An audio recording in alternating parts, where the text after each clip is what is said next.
Hello and welcome to episode 5. Hope you are all having a good week. Take a moment before we start to think about your week and tell me something. Actually, if you're in a position to say it out loud, I want you to say it out loud. Tell me something that you're really pleased that you've done this week. Often we focus on the stuff that we haven't done.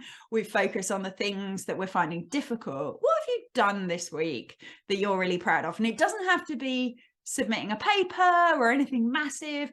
It can be, I actually got up when I intended to get up for 2 days this week, and that's quite good. Anything at all. Tell me things that you've done this week. For me, I've stuck to my exercise plan this week. I was quite realistic about my exercise plan, so I'm quite chuffed with that. So I kept it manageable and I stuck to it. And I've also planned the outline of the course that I'm developing at the moment, which is going to help you guys so much. And I'm super excited about it.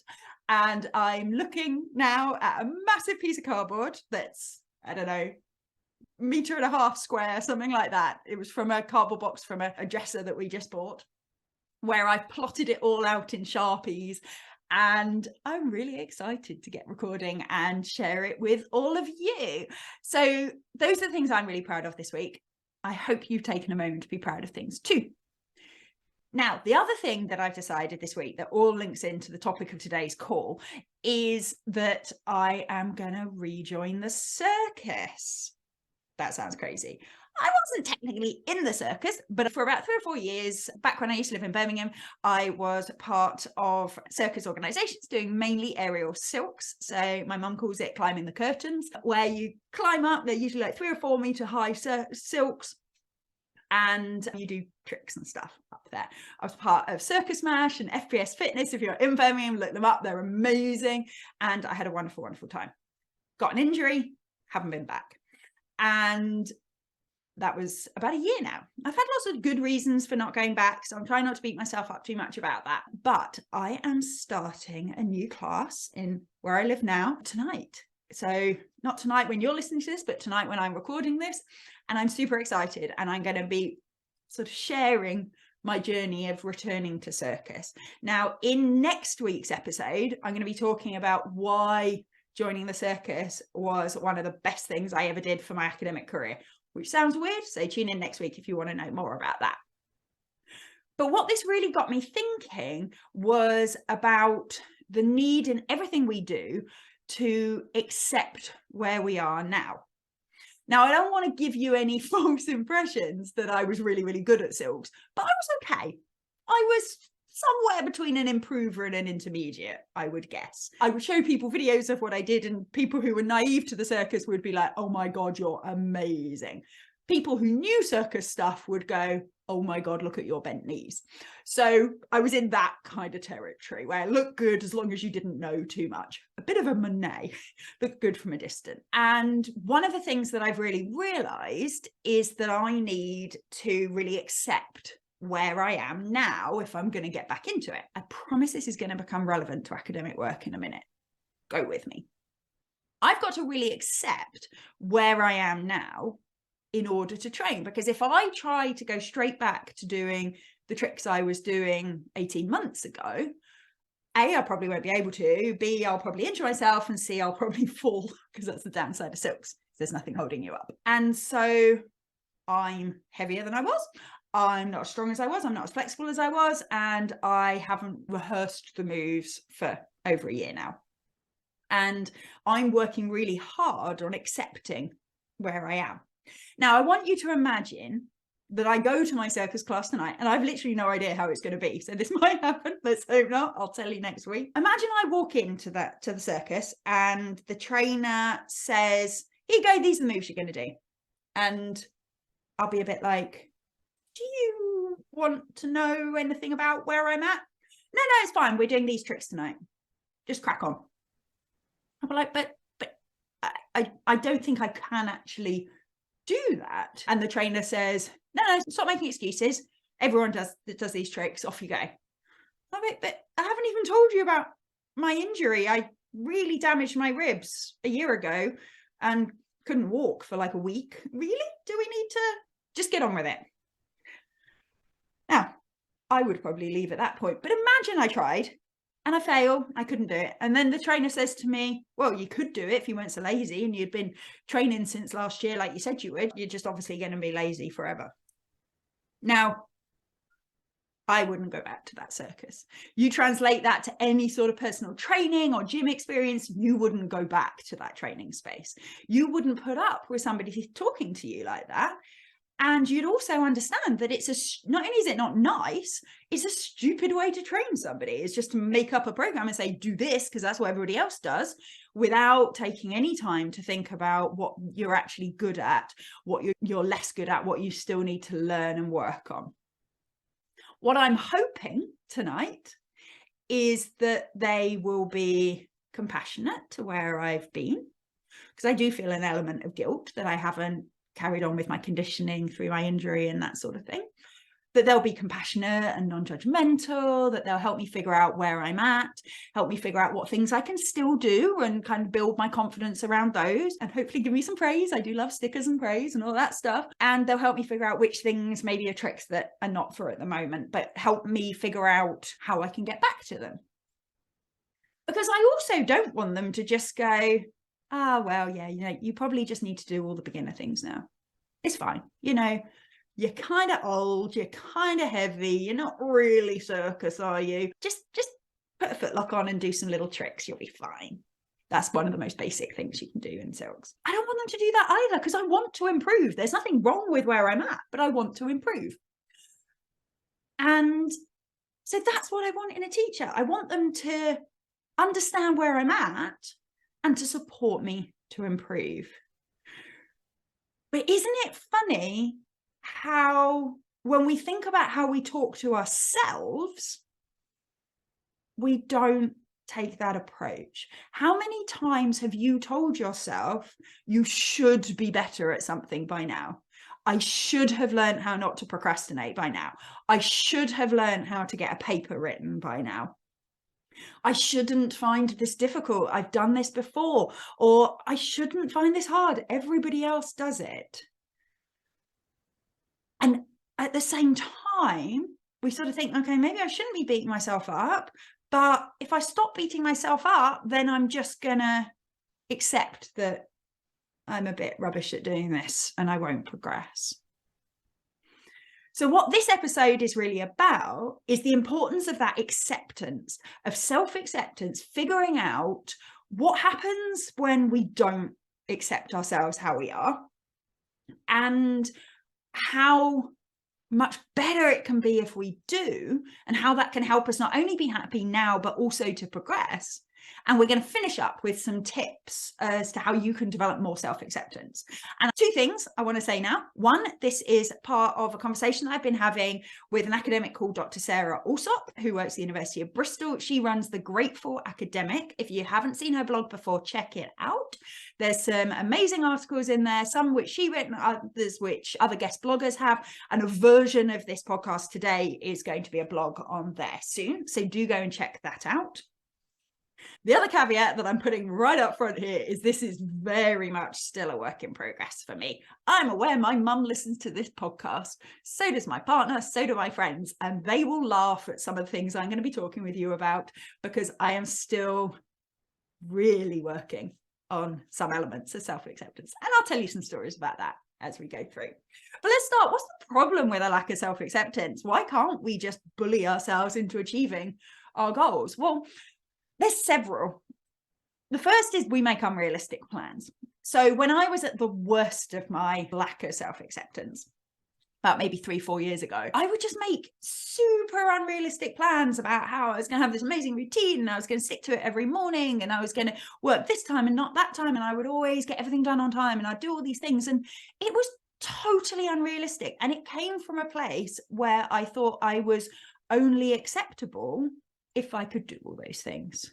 That actually the version of me that's real, the version of me that gets overwhelmed, that overcommits, that procrastinates, all those things, that was bad me. And that as long as I could be good me and not do any of those things, then I would be okay. And so I'd make these crazy unrealistic plans that were entirely based on me being someone other than who I have clearly proved myself to be. And then I would beat myself up for not sticking to them. And it was a really painful cycle. And that leads to the next issue. The next issue is when it is a really painful cycle like that, you start to blame yourself hugely. So instead of going, oh, maybe I'm making unrealistic plans, you go, no, it's just because you didn't get on with it. You're just lazy. You just need to get on with it next time. Come on, this is your fault. You're in control of this. You can do this. This is perfectly easy stuff. Get on with it. And so you start doing this sort of self-blame and inducing shame. And we all know that good positive action never comes from emotions like shame. And it also becomes this negative soundtrack. And this is the part that I'm really still working on, because I don't feel a lot of the shame that I used to. And I'm much more accepting that I am the way I am, and that sometimes I will go super fast and plan an entire course in a day like I did yesterday. And other times I will faff about and not get a great deal done. I'm much more accepting of that. But I still am trying to get rid of the negative soundtrack that I've sort of imprinted into my brain, where I apologize a lot. I tell myself that I'm useless quite a lot. And it becomes this sort of refrain in your head that is hard to turn off. I'm good at not taking it seriously now, but it's still there. And it makes it super hard to change your behavior when you're doing it from a place of not really accepting how you are. It's that unrealistic exercise plan. The final thing, and this was the bit that I've noticed change the most, is it makes you really defensive to criticism. I remember being in a meeting with some very senior members of my school. I was head of education at the time, and it was during the pandemic, so it was super stressful for everybody. We were trying to, on the fly, reprogram everything, sort of work out how on earth we were going to deliver our programs and so on. And some of the staff, with every good intention in the world, were saying, it would have been really useful to know about this bit sooner. We need to be more consulted on that bit, And what they were saying was totally justified. But because I was still in a place where I was telling myself, you should have done this sooner, you're so lazy, I got super defensive. And it wasn't really because of what they said, it was because of what I was making it mean. I was making these perfectly valid comments mean that they thought I was bad at my job. Worse, I made it mean that they didn't like me, which felt even more worse. But it made me really defensive to that criticism. Whereas I've noticed as I've worked on this, that I'm much better at going, yeah, it would have been way useful, wouldn't it? Yeah, sorry, didn't. And people take that so much better. I've even noticed it change interactions in my family. I have ADHD, so I sometimes, quite often, forget routine tasks. I forget setting up dentists, booking my dog into the vets for his annual checks. And this morning I got a message from my mum saying, have you booked Marley into the vets yet? And once upon a time, before I did more work on self-acceptance, I would have reacted with a, Mum, for God's sake, I'm a grown woman. I'm perfectly capable of doing this. Back off, stop nagging me. And she's adorable. She's the best person in the whole world. And all she's trying to do is help me. And now, because I'm so much more accepting of the fact that I do find that challenging, my reaction was, yes, thank you. Appreciate the reminder. I'll do it today. And I am actually going to do it today. By the time this comes out, I'll have done it, Mum. Okay, just so you know. But that has come from self-acceptance. Before that, I was super defensive to criticism. And I want you to think how you react when people criticize you for something that you criticize yourself for. I bet it's similar.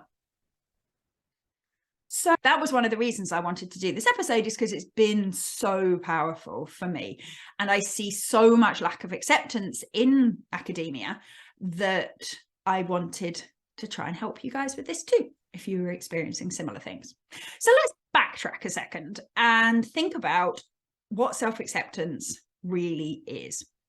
So for me, self-acceptance has two main components. It has one component where you accept that you have strengths and weaknesses and you understand them. Now, this is the bit that I've made the most progress on. I absolutely know that my strengths are around ideas, creativity, enthusiasm, the ability to make stuff up as I go along, the willingness to make a fool of myself and not worry about what people think. So I have a ton of strengths.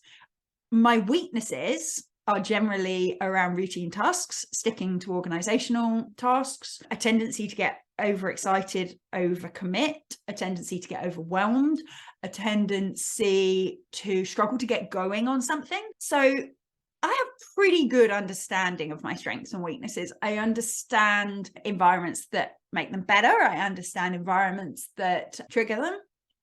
So in terms of accepting strengths and weaknesses and understanding what they are, I'm doing pretty good on that after 2 or 3 years work.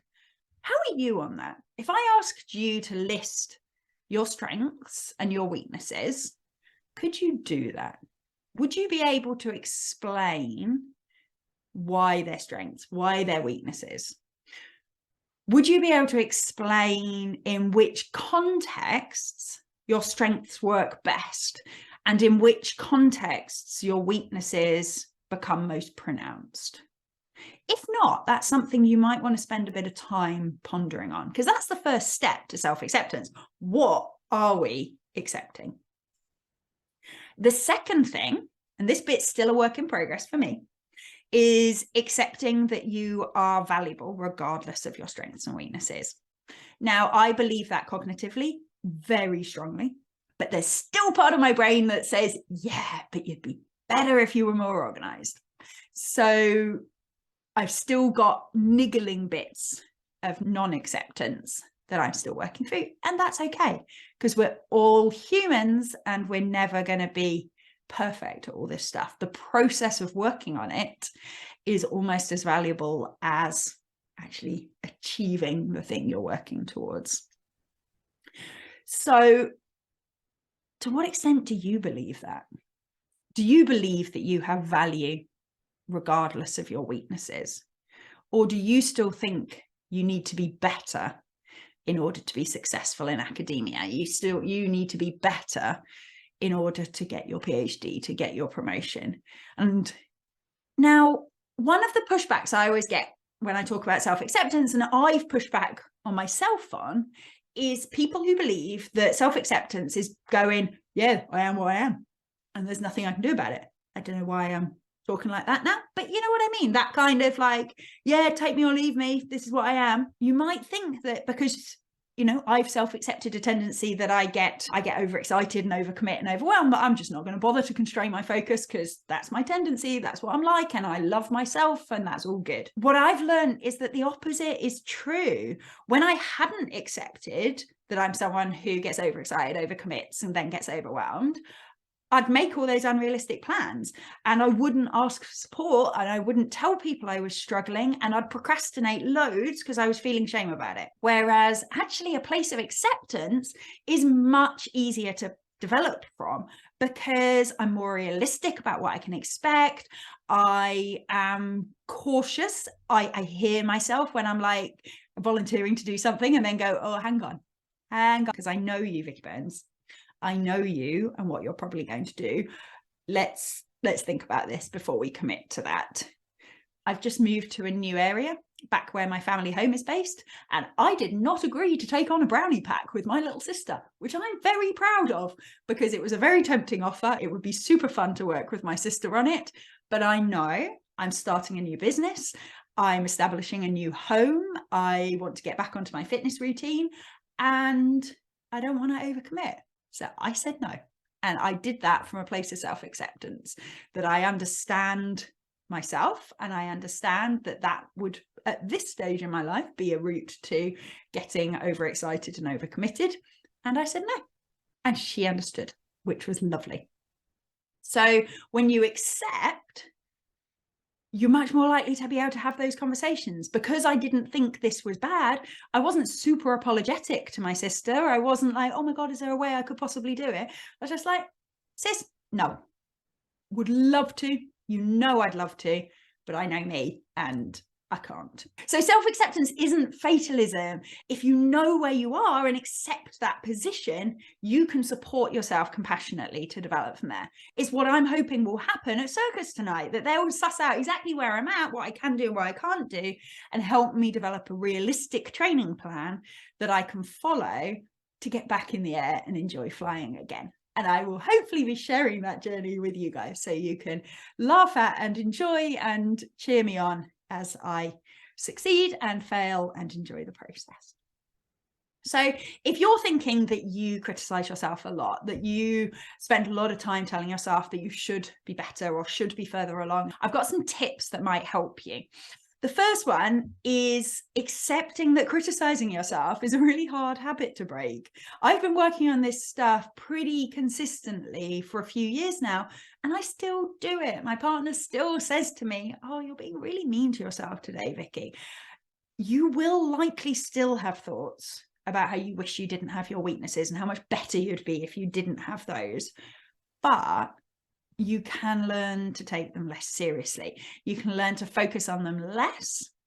You'll notice they appear less often, and you'll notice that you snap out of it more quickly. So now, whilst they do still pop up for me, when somebody says, usually my partner, "You're not being very kind to yourself right now, Vicky," I'm more likely to go, "Oh yeah, no, you're right. Okay, what else is true?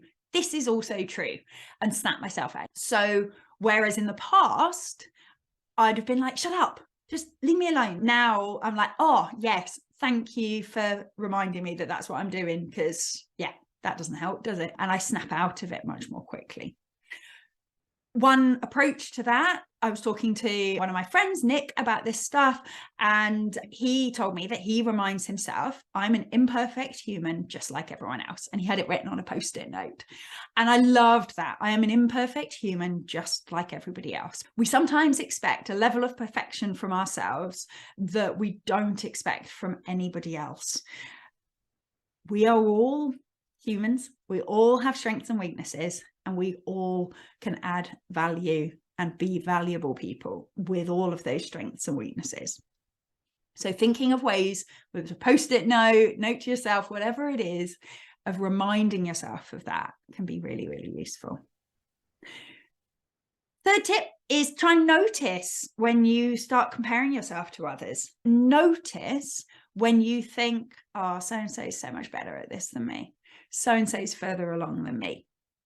Because one thing that can make it really hard to accept ourselves is seeing other people being good at the thing that we're not so good at. I have lots, as I've talked about before, lots of highly organized people in my life. And I used to spend quite a bit of time going, "Why can't I just plan a menu for the week where I know what I'm going to eat and like look in some recipe books and things, because that's what my friend Cheryl does and she's amazing. And why can't I just do that?" And I know, except I don't do that.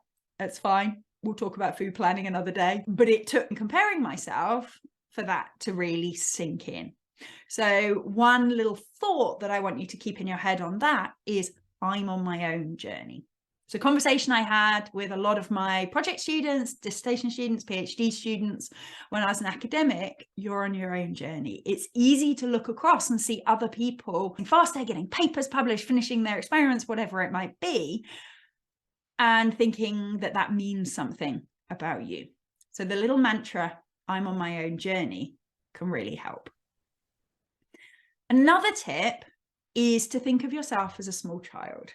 You were that little child once, and you had strengths and weaknesses then too. I was a somewhat bossy child, I think it's fair to say. And, you know, that had its challenges, my family will tell you. But you need to remember, if you're criticizing yourself, you're criticizing that little child.